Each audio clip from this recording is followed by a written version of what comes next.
Okay, everybody come back into class now. Get in your seat and get your pencils and your notebooks, and everybody settle down. Come on, all you students of history, you students of the law, settle down. I'm ready to teach you a few things. What happens if President Donald Trump does not concede the election? I talked about it in a previous video, but I'm gonna cut right to the chase. It's happened 2 times in history. It happened in 1800. It's happened in 1824. And if you'll remember, Hillary Clinton told Joe Biden not to concede. You remember that? Before this election, she told him, do not concede. You know why she told him that? I hate to say it, smart woman. She knows the law.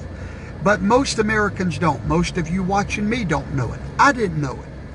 But now I do, and knowledge is power. And I promise you, Donald Trump knows what I'm fixing to tell you.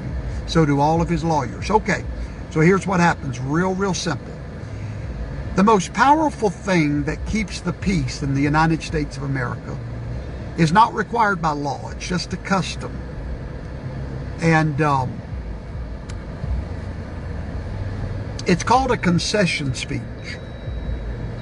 We've been doing it for a long time, but there's no law that requires a concession speech. However, it does aid in the peaceful transfer of power.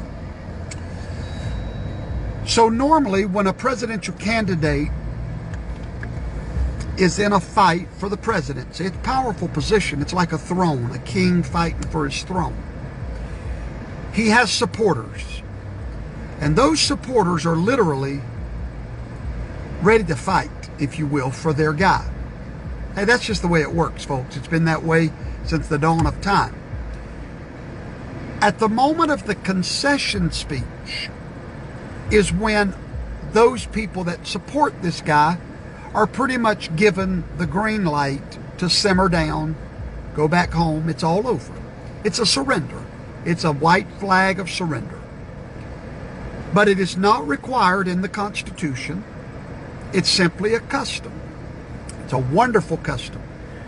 Once a president concedes, the battle is over. There's no more legal fighting. There's nothing. Everything after that just sort of happens with a rubber stamp.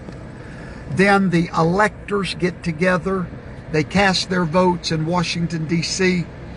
The president is officially elected and the votes are certified.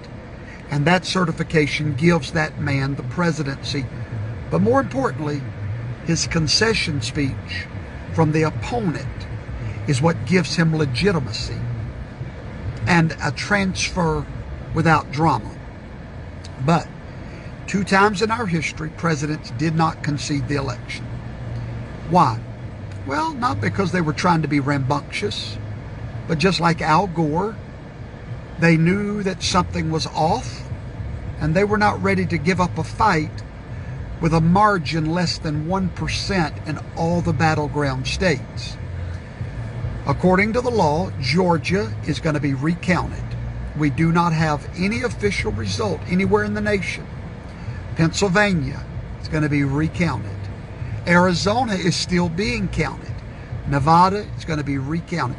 We have a total recount coming. Now, after that recount, the president has legal options to go to court to prove irregularity. So let's just say that none of that works and the president still will not concede the election. The Constitution, Amendment 12 of the United States Constitution gives you the answer of what will happen. If they cannot rule on it in the court and he does not concede and there's no certification of an undisputable majority, then we go to the House of Representatives. When we get to the House of Representatives, there are 475 members of that House. The election is null and void at that point. It's like it never happened. The numbers do not matter any longer. This has happened twice in history. I got a feeling it's fixing to happen again. At that moment, the election becomes obsolete, and now the president will be elected by the Congress, the House of Representatives. Now, immediately, that strikes fear in the heart of a conservative, because guess who controls the House? The Democrats. But not so fast. The Constitution goes on to say in that article that each state in the Congress gets one vote, not each representative. Each state gets one vote for the president. Well, there are 50 states in the House. Of those 50, 37 are Republican. At that moment, a Republican Congress will officially, constitutionally vote in the next president. Why do you think Donald Trump has not conceded?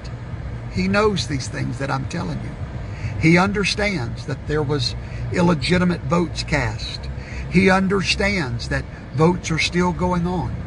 Now, he may get tired of the fight. I don't know. I don't think he is, though. But he does have a constitutional remedy to his dilemma.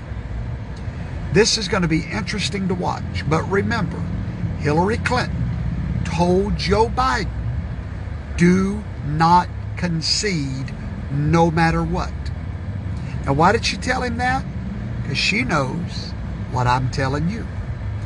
And so, Joe Biden has won a few battleground states with less than 1%. Those are automatic recounts. We will not have a winner till we have a certification. If we can't get a certification that's not contested in the courts, it will go to the House of Representatives just before Inauguration Day. Now you might know why the Panther is getting real quiet in the background, waiting for the attack. I'm not saying that's how it's going to go, but the Constitution foresaw this. The Constitution made a way for an illegitimate election to be overturned in the House of Representatives. So class is dismissed, and now you know the truth.